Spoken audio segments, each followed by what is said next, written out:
The iron shackles hit the wooden platform with a sound that made every soul in Dust Devil Gulch freeze. But these weren't the chains of slavery. Slavery was over. These were the chains of debt. And the woman standing on that auction block was about to be sold to pay what her dead husband owed. Silas Kane stood in the back of the crowd, his dark skin glistening with sweat under the New Mexico sun. The scar running from his left ear to his jawline told stories most folks didn't want to hear.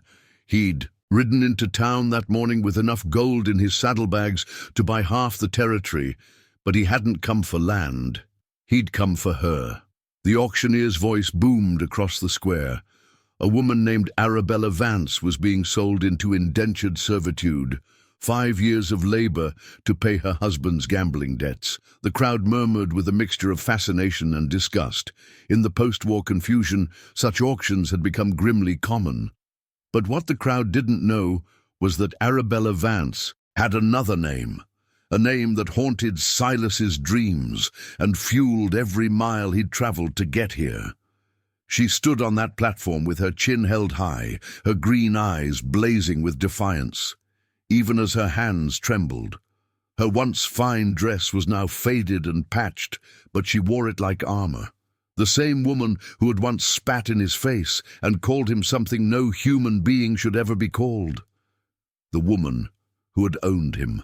Silas's hand moved instinctively to the brand scar hidden beneath. His shirt, a mark she had ordered burned into his flesh when he was just 17 years old. The pain had lasted weeks, the memory had lasted a lifetime. Now the tables had turned in the most twisted way imaginable. The bidding started at $40. A local rancher raised his hand, then a saloon owner. The price climbed slowly, 60, 80, 110. Arabella's eyes darted across the crowd, landing on each bidder with a mixture of hope and terror. Then her gaze found Silas. Recognition hit her like a physical blow.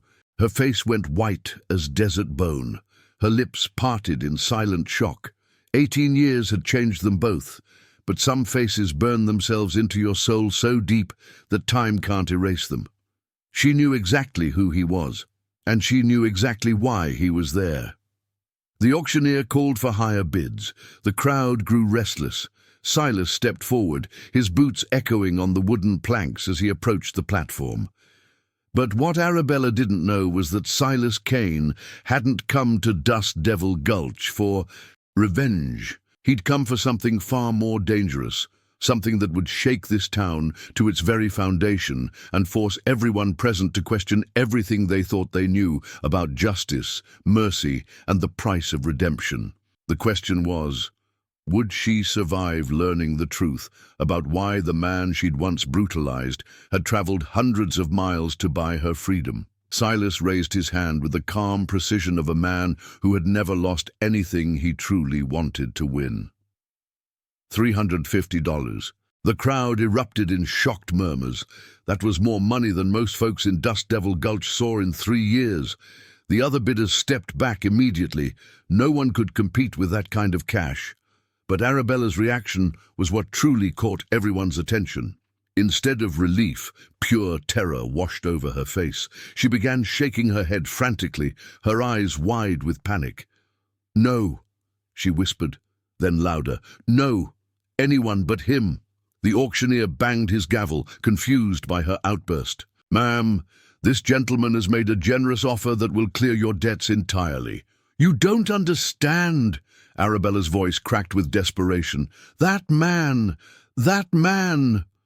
"Going once," the auctioneer continued, ignoring her protests. Silas's dark eyes never left hers. His expression remained unreadable, carved from stone. But inside, memories crashed over him like a flood. The plantation house where he'd been born into bondage, the cotton fields where he'd worked from dawn to dusk, the day she'd chosen him for punishment when a tool went missing, not because he'd taken it, but because she needed someone to blame. The iron brand heating in the fire, her voice cold as winter wind. "Maybe this will teach you your place, boy." Going twice. A man in the crowd suddenly stepped forward. "Wait just a minute." It was Sheriff Brody Hayes, his badge glinting in the afternoon sun. "I know that face. Aren't you the one they call the Spectre? The bounty hunter?" Silas nodded slowly. His reputation had traveled faster than he had. In 3 years, he'd brought in over 50 wanted men, dead or alive. Some said he was the best tracker west of the Mississippi. Others whispered he had supernatural abilities, that he could find anyone, anywhere, no matter how well they hid. "Well, I'll be damned," the sheriff continued. "What brings a famous bounty hunter to our little auction?" "Personal business," Silas replied, his voice steady and low. But Arabella knew exactly what kind of personal business. She'd seen that same cold determination in his eyes 18 years ago, right after she'd ordered his punishment. Even as a 17-year-old slave, he'd looked at her with a promise of retribution. She'd sold him off the next week, partly to get rid of the evidence of her cruelty, but mostly because those eyes had haunted her sleep. Sold! The gavel came down with finality. The crowd began to disperse, but Silas didn't move. He stood there staring up at the woman who had once owned him, who was now legally bound to him for 5 years of service. Sheriff Hayes approached him. "Listen, Spectre, I don't know what history you two have, but this is a lawful transaction. Whatever you're planning." "I'm planning to honor the law," Silas said quietly. 5 years of service, as contracted." But the way he said it made Arabella's blood run cold. 5 years. 5 years in the power of a man she had tortured, branded, and treated as less than human. As the sheriff walked away, Silas finally spoke directly to her. "Get down." Those 2 words carried the weight of decades, the same words she'd used to command him countless times. Now the roles were reversed, and they both felt the terrible symmetry of it. Arabella climbed down from the platform on unsteady legs. She stood before him, no longer the powerful plantation mistress, but a woman who had lost everything. "What do you want?" she whispered. Silas looked at her for a long moment. Then he did something that shocked them both. He smiled. But it wasn't the smile of a man planning revenge. It was something far more complex, something that suggested the next 5 years would be nothing like what either of them expected. "First," he said, "we're going to have a conversation about your son." Arabella's knees nearly buckled. Her son, Gideon, the boy she'd given up for adoption when her world collapsed, the child no one in Dust Devil Gulch knew existed. How could he possibly know about Gideon? The color drained from Arabella's face so completely that for a moment Silas thought she might faint right there in the dusty street. "My son?" she stammered. "I don't know what you're talking about." "Gideon Vance, born May 10th, 1849, given up to the Sisters of Charity Orphanage in El Paso when he was 3 months old." Silas's voice carried the precision of a man who had done his research. "Blonde hair, green eyes, just like yours. Has a birthmark, shaped like a crescent moon on his left shoulder." Arabella's hand flew to her mouth. The birthmark detail was something only someone who had actually seen her child could know. She had kissed that little mark every night during those precious 3 months before poverty forced her to give him away. "How do you?" she whispered. "Because I found him." The words hit her like a physical blow. She stumbled backward, her legs suddenly unable to support her weight. Silas caught her arm, steadying her, the same gentle touch that had once comforted other slaves when she wasn't looking. "Where is he?" The desperation in her voice was raw, primal. Every maternal instinct she'd buried for 18 years came flooding back. "That depends entirely on you."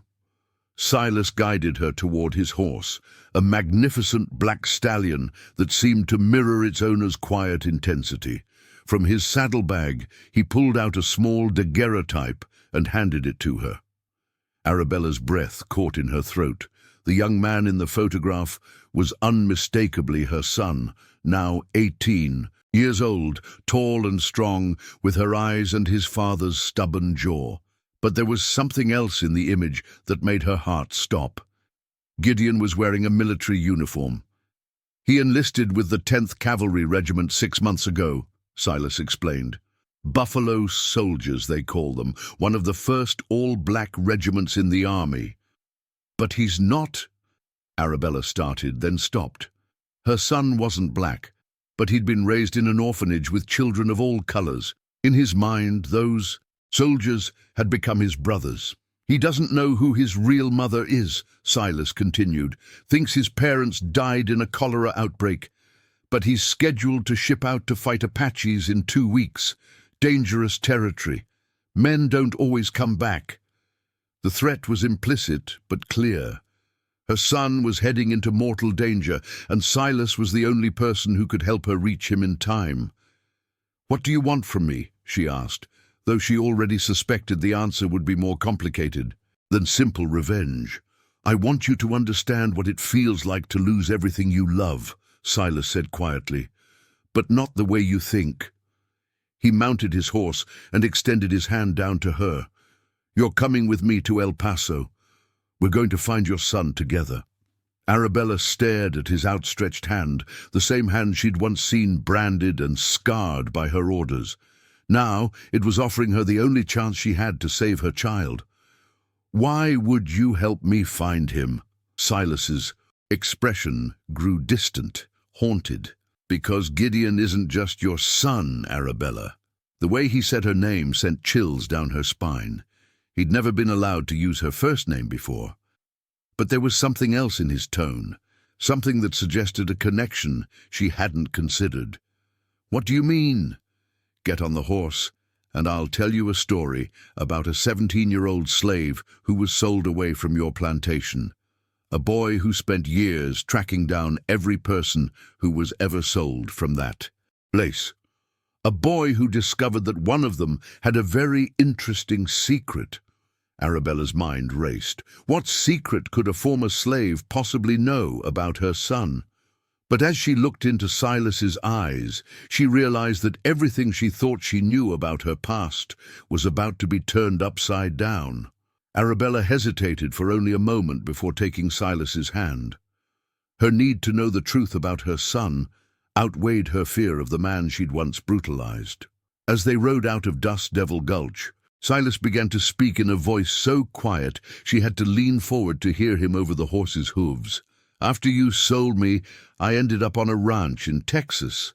Spent 5 years there before I earned my freedom papers. But I never forgot that plantation. Never forgot the people who were scattered like leaves in the wind when your husband's debts started piling up." The desert landscape stretched endlessly before them, dotted with sagebrush and the skeletal remains of dead trees. Arabella had never been this close to Silas as an adult, and she was struck by how different he was from the frightened boy she remembered. There was a quiet strength about him now, a confidence that came from surviving everything the world could throw at him. "I started tracking down everyone who'd been sold," he continued. "Most were dead.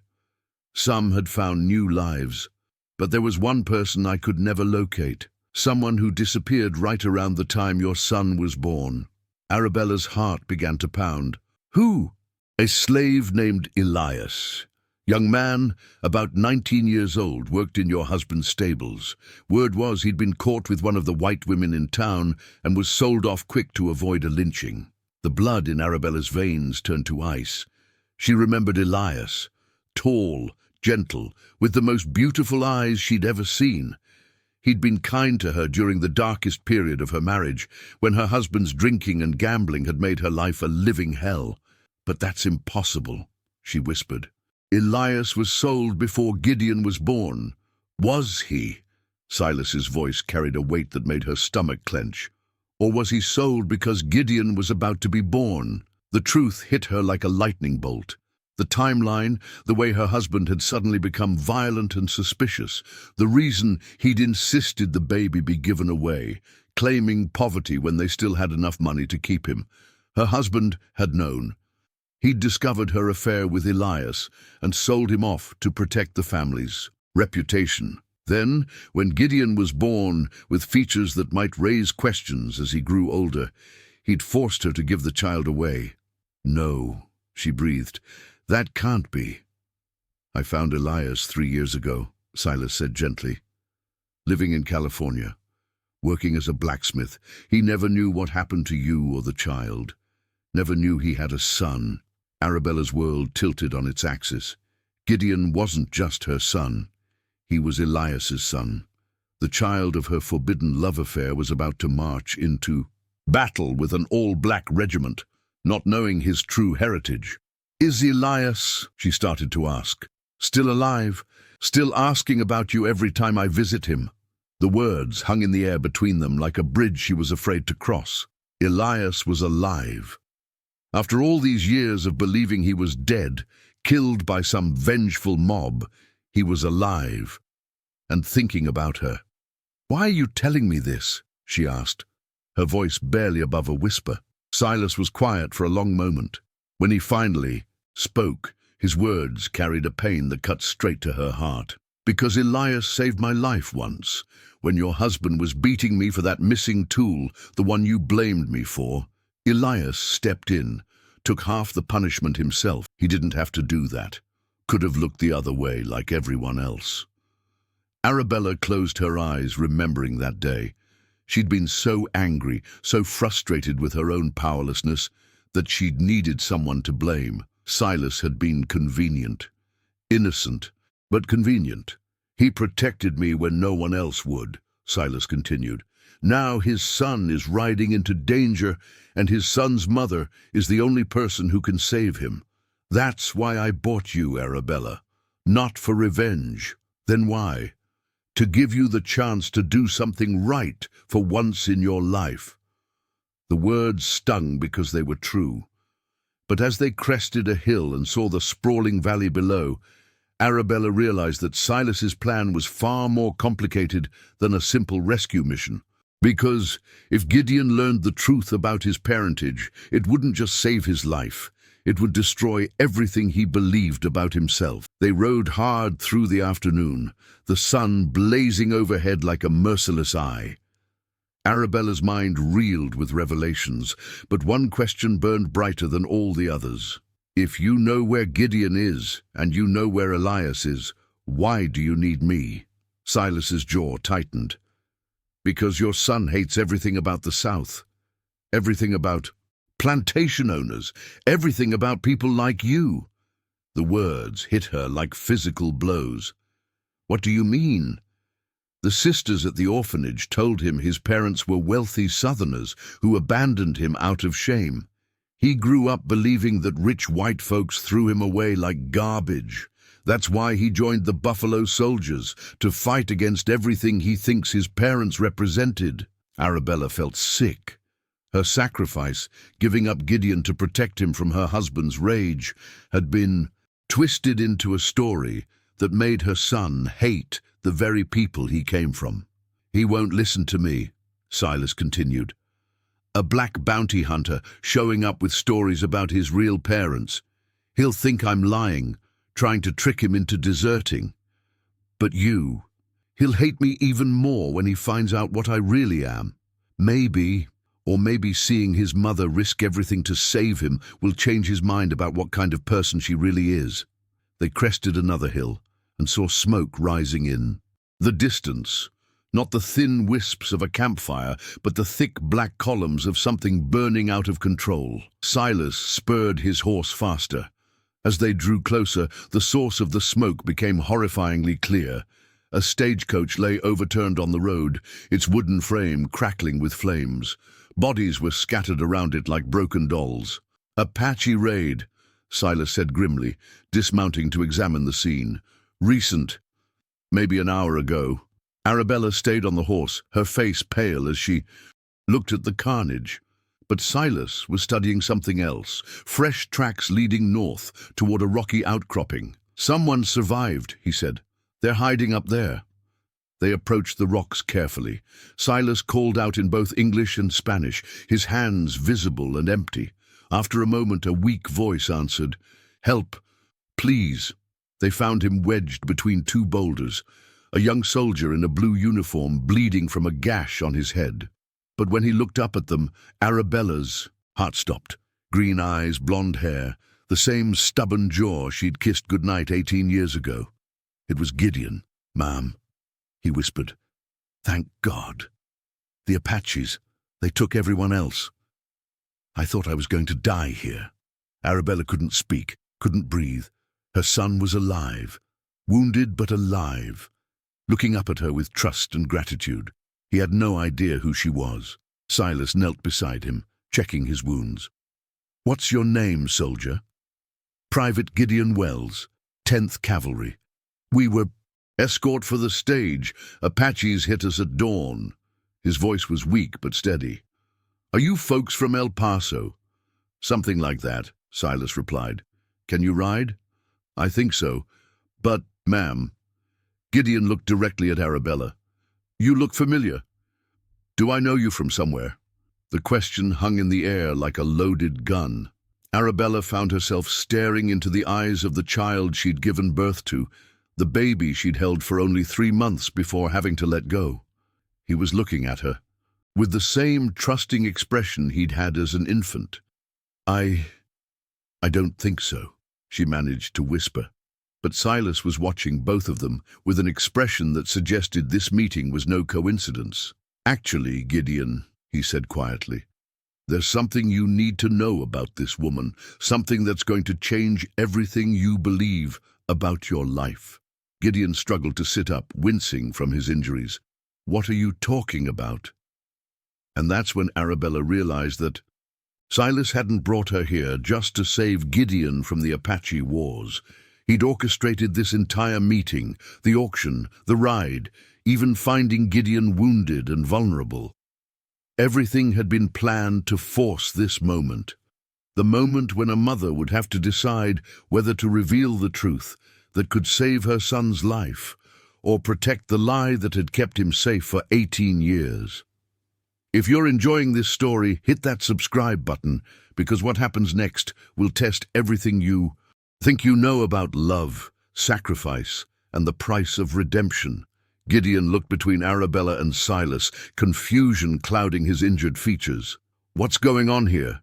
You two know each other?" Silas helped Gideon to his feet, supporting his weight. "We have history, but that's not what matters right now." "Then what does matter?"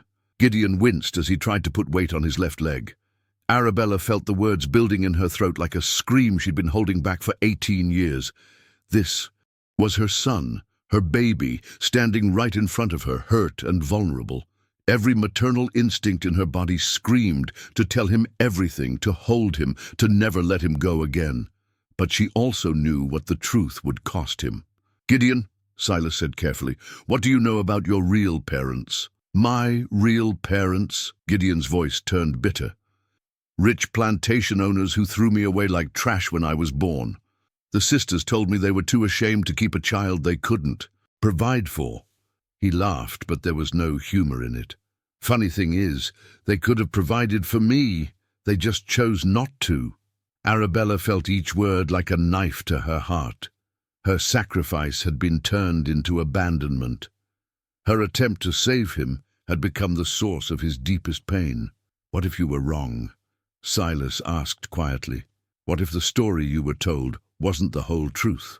Gideon studied Silas's face with sharp intelligence. Despite his youth, there was something old in his eyes, the kind of wisdom that came from growing up without parents, from learning to read people's intentions for survival. "You're leading somewhere with this. Just say it." Silas looked at Arabella. The moment of truth had arrived, but she was frozen, terrified of the choice she had to make. "This woman," Silas said slowly, "is Arabella Vance. She used to own a plantation in South Carolina before the war." Gideon's expression hardened instantly. "A slave owner." The words came out like a curse. "Yes," Silas continued, "but she's also something else." The silence stretched between them like a chasm. Arabella could feel her son's hatred radiating toward her, and she understood why Silas had orchestrated this moment. Gideon needed to see her as a real person, flawed, broken, human, not just as the symbol of everything he despised. She's your mother, Gideon." The words hit the wounded soldier like a second Apache attack. He staggered backward, his face cycling through disbelief, anger, and something that might have been hope before settling on rage. "That's impossible." "Look at her eyes," Silas said gently. "Look at her face. You said she looked familiar." Gideon stared at Arabella with new intensity, and she saw the moment recognition dawned. The same eyes that looked back at him from mirrors, the same stubborn set to the jaw, the same way of tilting his head when confused. "No," he whispered. "No. She abandoned me. She gave me away because she was ashamed." "She gave you away to save your life," Silas corrected, "because your real father wasn't her husband." The complexity of the revelation was too much for Gideon's injured mind to process. He looked like a man trying to solve a puzzle while drowning. "My father, a slave named Elias, a good man who loved your mother and never knew you existed." Gideon's knees buckled.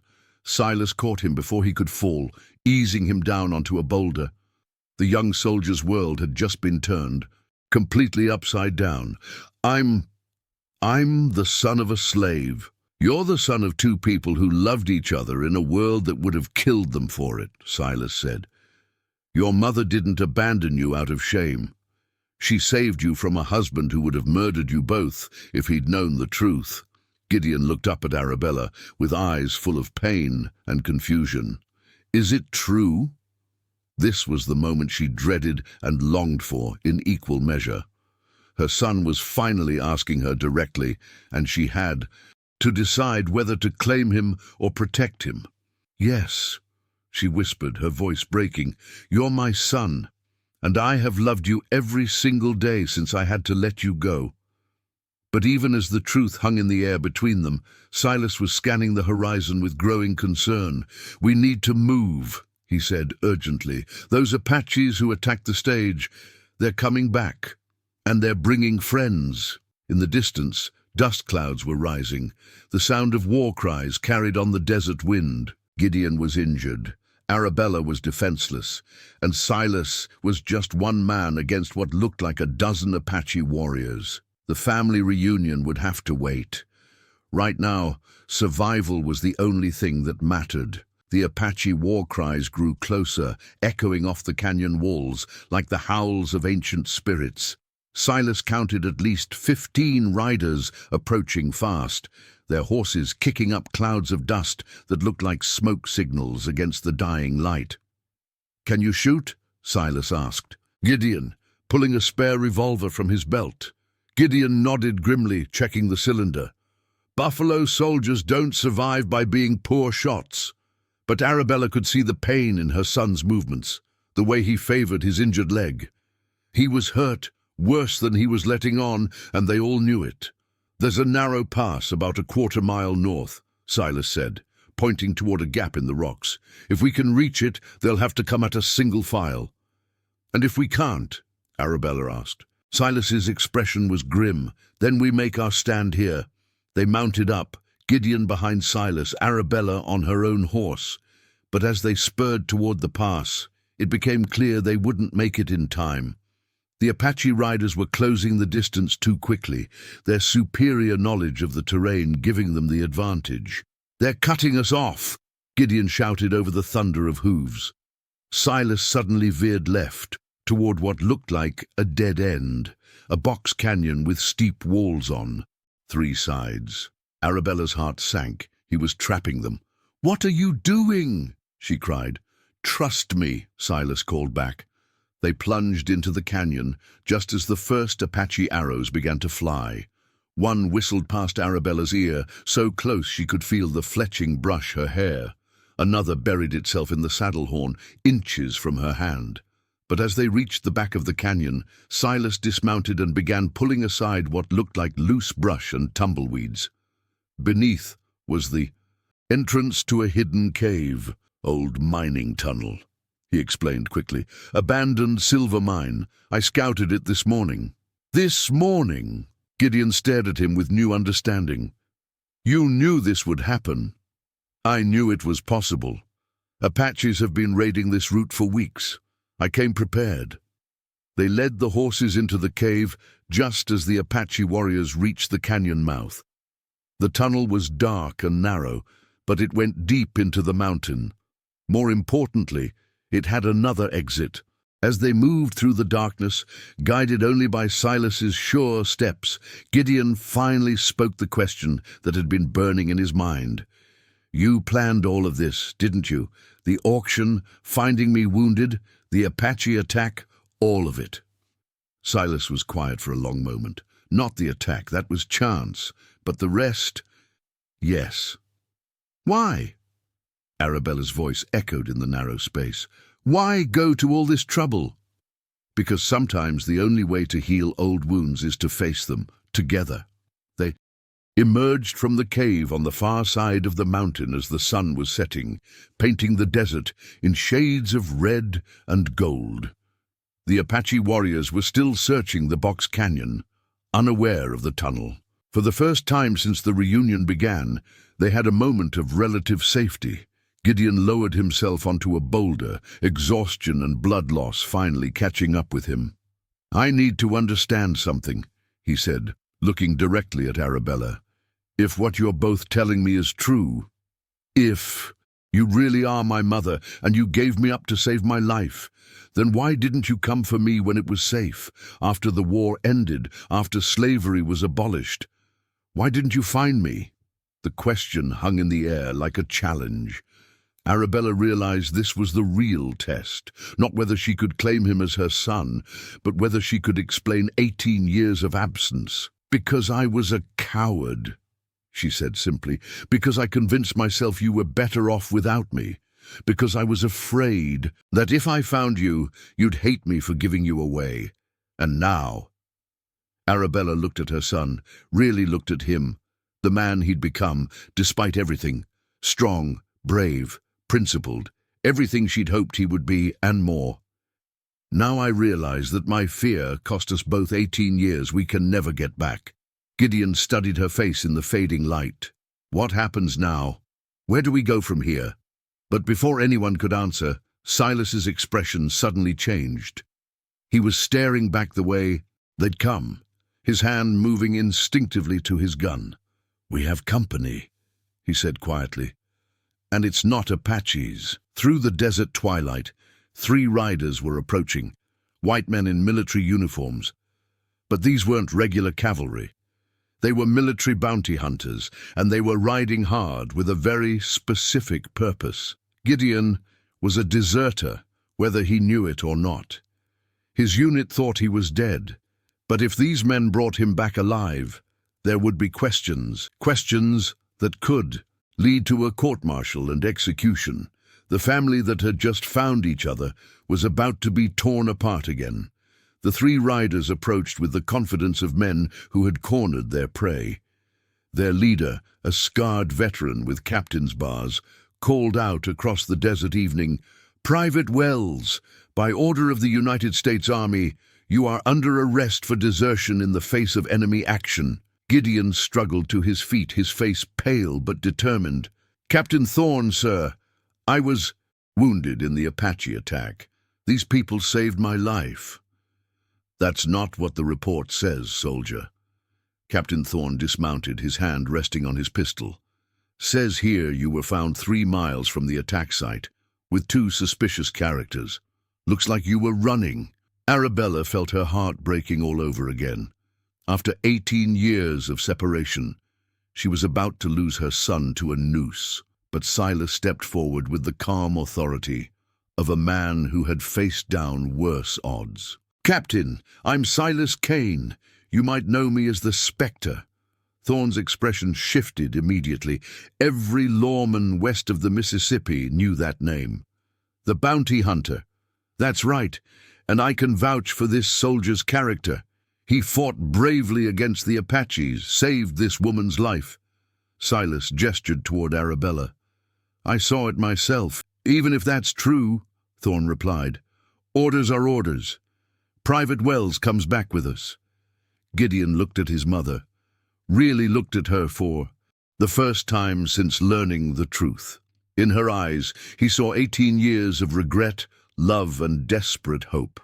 She was a flawed woman who had made terrible choices, but she was here now, risking everything for him.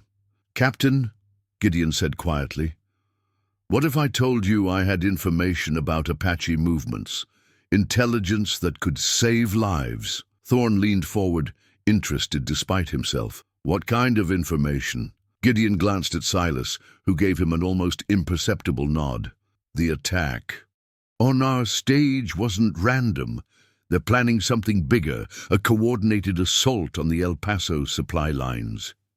It was a lie, but it was a lie that could buy them time.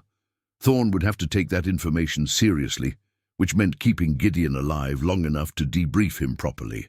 "You're saying there are going to be more attacks?" "Yes, sir, but I'll only share the details with Colonel Mackenzie himself in El Paso." Thorne considered this. If Gideon was telling the truth, the information could be invaluable. If he was lying, well, they'd find out soon enough when they reached El Paso. "All right, Private, you'll come with us. But these two—" He looked at Arabella and Silas suspiciously. "They come too," Gideon said firmly. "The woman has information about supply routes. The bounty hunter knows Apache tactics better than anyone." Arabella realized what her son was doing. He was protecting her, just as she had once protected him. The circle was completing itself. But Silas had one more card to play. "Captain Thorne," he said, reaching slowly into his saddlebag, "there's something else you should know." He pulled out an official-looking document with military seals. "Private Wells isn't just any soldier. He's been selected for a special assignment, reconnaissance work that requires unique qualifications." Thorne examined the papers with growing confusion. They looked official, but something didn't feel right. "These orders are signed by someone I've never heard of, because they're from a very special unit," Silas replied smoothly, "one that doesn't officially exist." The lie was audacious and completely unprovable, but it was also exactly the kind of mysterious military operation that everyone knew existed but no one talked about. Gideon watched in amazement as Silas wove a story that could save all their lives. But he also realized something else. This wasn't just about escaping punishment. It was about giving him a choice.